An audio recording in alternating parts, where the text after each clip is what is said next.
మందిని వారి పాపములు మన్నించి ఆయన వైపు మరలించుకునేటువంటి సమయంలో ఎన్నో విమర్శలు, ఎన్నో ఒడిదుడుకులు, ఎన్నో విధాలుగా ఆయనను తప్పు పట్టేటువంటి ప్రయత్నం చేశారు.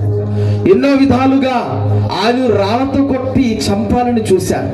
ఎన్నో విధాలుగా ఆయనను అవమానపరచాలని చూశారు. ఎన్నో విధాలుగా ఆయనను మరణానికి గురి చేయాలని చూశారు. అదే రీతిగా ఈ తపస్కాలంలో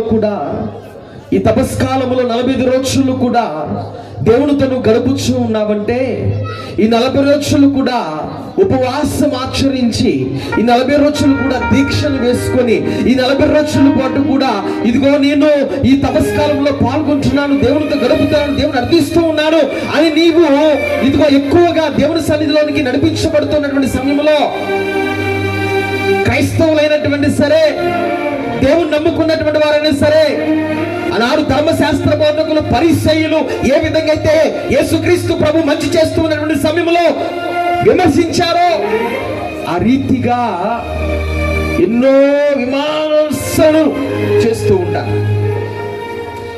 విలువ తెలియనటువంటి వారు, క్రైస్తవ విలువ తెలియనటువంటి వారు, క్రీస్తును అనుసరిస్తున్నాం అని చెప్పేసి అబార్థపు ప్రవక్తల వలె ఉన్నటువంటి వాళ్ళు ఎంతో మంది కూడా ఎన్నో విధాలుగా, ఎన్నో రకాలుగా, అనేకమైనటువంటి మాటల ద్వారా ఎప్పుడైతే దేవుని సవి చూస్తావో, దేవుని నీవు రుచి చూస్తావో, ప్రార్థన ద్వారా అప్పుడు ఆ యొక్క